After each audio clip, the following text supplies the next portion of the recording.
Good, man. We got you. Thank you for that, Vito. All right, today we're going to talk about his life, a lottery ticket, and 5641 13th Avenue North. That's where I grew up. 727-347-8811. That's the phone number. That was 60 years ago. Yeah, and I know that makes me old.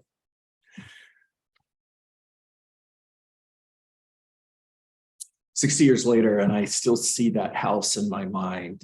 I go there way too often. And I don't mean physically, I mean up here. And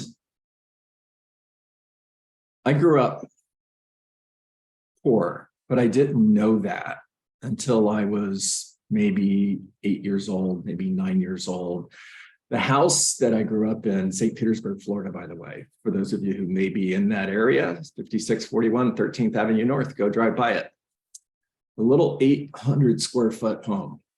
Imagine that. Some of the houses you're selling have 800 square foot family rooms or great rooms. That was the entire house. There was 4 kids, my mom and dad, in this little 2-bedroom, 1-bath house with no air conditioning. And I didn't think it was a big deal until I got older, and then I knew. Not only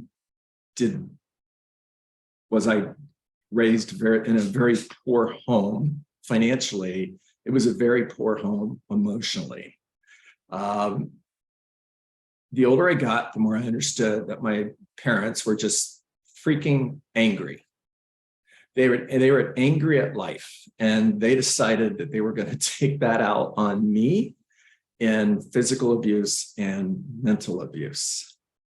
And I mean, it's not all their fault. I was a really hard kid, right? I had ADD before it was called ADD, and challenges in school. By the time I was 14 years old, I had been kicked out of 3 schools. That may surprise you. If you know me now, don't judge somebody's insides based on their outsides. Okay. And it was pretty hard, right? And one of the things that I didn't know is I didn't know that success is a choice. I thought that it's a lottery ticket. You're either born successful, life is good, or it's not. And by the time I was 18 years old, I had given up. And I'm going to go back just a little bit. When I was 15, 16 years old, I was playing high school football. I was doing really, really well. And my goal was to be a big-time college football player and to play in the NFL. That was my way out. That was my winning lottery ticket. And by the time I was 18 years old, I'd given up on that. It was clear that that wasn't going to happen. And remember the visual that I had, and I played college football, but at a small college in Springfield, Missouri, Evangel College. Enjoyed every minute of it. 18 years old, I have a vision of the future that's based on how I was raised. And that vision was not very good. And I'm super afraid of failure at this time. And failure for me meant I'm going to live a life as an adult just like the life I've been living for the last 18 years. And that scared the holy crap out of me. Got depressed, gave up. And one night in 1980, I was 18 years old, took a whole bunch of pills and ended up in the hospital. I was aware enough of what was being said, even though I was unconscious, I could still hear, and it wasn't good. My chances were not good. It's actually a miracle that I live. Thank God. And I mean that. Thank God. I lived, obviously, I'm here. I went on to college, and the next year, now I'm 19 years old, I'm a psychology major. Interesting, right? A psychology major at Evangel College in Springfield, Missouri. And I read a book titled Happiness is a Choice. And it's the first time in my life that I realized my future is my choice. I don't have to live the life that I've been living. I don't have to be depressed. I don't have to be sad. I don't have to be scared. Happiness is a choice, and it gave me new hope. And moving on to the middle years, winning big, losing big. 1992, I married Monica. We were living in Cincinnati, Ohio. And I was working in the fundraising business. And within a couple of years, I was one of the top sales reps for this company in the US. Life is good. I'm making really good money and realizing my future is my choice. Life is good. 2002, I'm not having fun in the real estate business any longer. And Monica suggests I get my real estate license. And I'm like, I don't want to sell real estate. You got to be kidding me. Why would anybody want to do that? I gave in and got my real estate license, and I'm selling real estate part-time, no big deal. I'm still in the fundraising business. 6 months in, I had sold one house. So I was crushing it, right? Then I get a call from the owner of the fundraising company that I was working for, and the conversation pretty much went, we don't like the fact that you're selling real estate part-time. We want you to quit. And if you don't quit, we're going to fire you. Now, that is my only source of income. I'm making really good money. Colin at the time was 12 years old. 6 years old. Colin was 6 years old. Lacey was 6 months old. And I'm faced with an ultimatum. What am I going to do? So I went home that night, thought about it, said, I'll call you tomorrow. And at the time I was working for Keller Williams Realty as a sales, as an agent. And I remember I had sold one home at the time.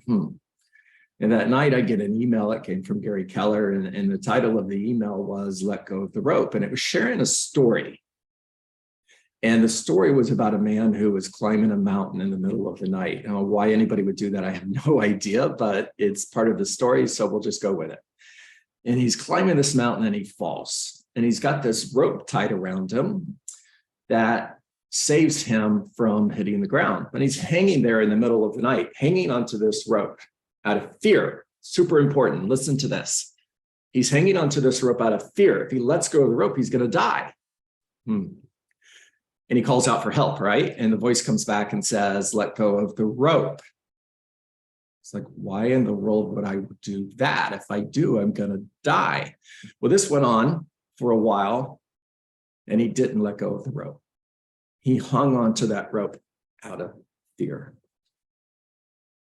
The next morning, a group of hikers come along and they find him still hanging onto the rope, 3 feet off the ground and dead, frozen, 3 feet off the ground. And the caption was, what are the ropes that you're hanging on to out of fear? And I thought, holy cow, that message is for me. The rope that I'm hanging on to out of fear is what will happen to me financially, what will happen to my family if I give into this ultimatum and I quit selling real estate and I go back into the only source of income that I had had for the last 15 years. So I let the owner of the fundraising company know that I was working for, that I'm not going to quit selling real estate. And true to his word, he fired me by the end of the day. Now I have no income. And found my why. I have a why to be successful selling real estate. It was that little 6-year-old boy. It was that 6-month-old girl. It was my wife. It was my family, and I'm going to be successful. And in the next 6 months, I sold 60 houses. I went from 1 home sold my first 6 months to 60 in the next 6 months. And I went from there to sell over 100 homes a year. And life is good. And this portion of the conversation is titled Winning Big, Losing Big. I'm winning big. Until 2008, the market crashes. I make 3 bad decisions within a period of 12 months. And those 3 bad decisions cost me $500,000. Losing big. Facing bankruptcy, foreclosure. What am I going to do? All of a sudden, I found my big why again. And I got super focused on building a bigger, more successful real estate business. And by 2012, we were back on top, winning big. And by 2015, when I made a move from being a real estate agent to a team leader for Keller Williams in Coral Springs, I'm winning big.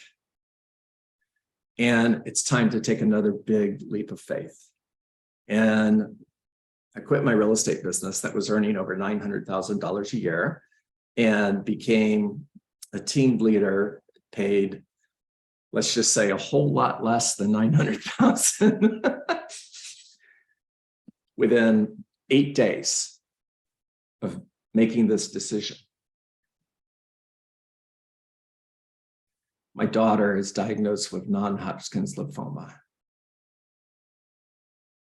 Is life a lottery ticket?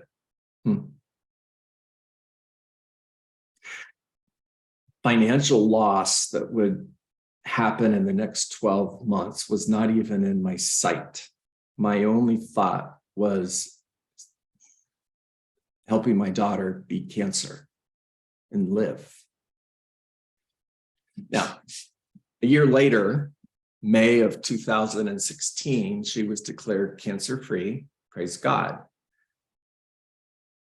And I look up, and between making a move from sales to leadership and my daughter having cancer and everything else that's going on in my life, it's just a perfect storm, our life.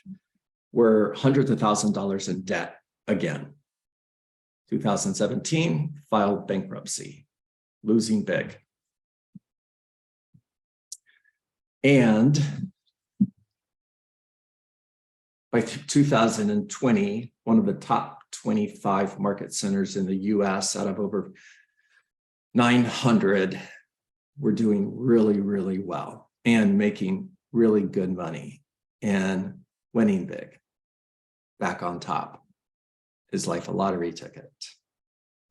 Now, what happens after 2020 in this story? In other words, what's next? And you're going to have to wait for that. I'm not sharing that today. That will be in Is Life a Lottery Ticket Part 2. So here's the question I have for you. Is life a lottery ticket? 100% yes, it is. It's a lottery ticket because you don't get to choose where you're born. If you were born in the United States, winning lottery ticket. Even for me, growing up in that itty bitty house on 13th Avenue in St. Petersburg, poor, physical abuse, mental abuse. Side note, the mental abuse lasts a lot longer than the physical abuse does. And it still hurts today. Physical, it's a distant memory. And I'm sharing that with you because your parents, your husbands and wives, your friends, you have coworkers, you have people who count on you. And every word you say matters. It's important. So is life a lottery ticket? Yeah. You don't get to choose if you're born into a family who loves you and cares for you, or you're born into a family who abuses you and neglects you. Yeah. You don't get to choose if you're born healthy, or if you're born like Nick Vukovic, look him up, who was born with no arms and no legs. You don't get to choose if you get in an accident or if you get really, really sick. My friend Perry didn't choose to be diagnosed with pancreatic cancer in June of 2021. He certainly didn't choose to die in April of 2022. He did everything he could to beat it, and he lost that battle. Is life a lottery ticket? Yeah, it is. Now, I'm going to close the conversation with, it's also not a lottery ticket. How you play the hand that you've been giving will determine whether you have a winning lottery ticket or a losing lottery ticket. There are many, many examples of people who, to everyone else, it would look like they were born with a losing lottery ticket. Nick Vukovic, again, is a great example. However, if you study his life, you will see that his life is actually a huge winning lottery ticket, that he's changed thousands of lives. What he is doing with the lottery ticket that he was dealt. Until I was in my 20s, I thought I was born with a losing lottery ticket. I was done. I'd given up. I live, die. I was good with die. Because the future was a losing lottery ticket, and I just couldn't handle that. And find your dream champions. I had one dream champion growing up. It was my grandfather. I don't know if it wasn't for him if I would be here today. And he died in 1987. I still think about him every day. He was the one person who believed in me and who spoke positive words into my life. There's this thing called a legacy experiment. I want you to do this. And there's some questions that I'm going to give you that I want you to write down and ask yourself. What if your life was an experiment? What legacy would you like to leave? How will you serve generations to come? My short answer to that, actually, my answer is 2 pages, but I'm only going to give you part of it. My passion is to change lives, to teach people to think bigger, to lead people to live, to break through the chains that are holding them back, to break through the chains that are holding them back. I want to lead people to live lives of abundance, who use their wealth to help people live better lives. I want children to live free of abuse and neglect. If I can help people to think different, they can become more successful professionally and personally. There's a lot more. The next step is overcoming fear. To overcome fear, we must first identify it. What are 5 places? Please write this down and do this exercise. What are 5 places in my life and business where fear has hindered my progress? Identify those mooring lines that are holding you back.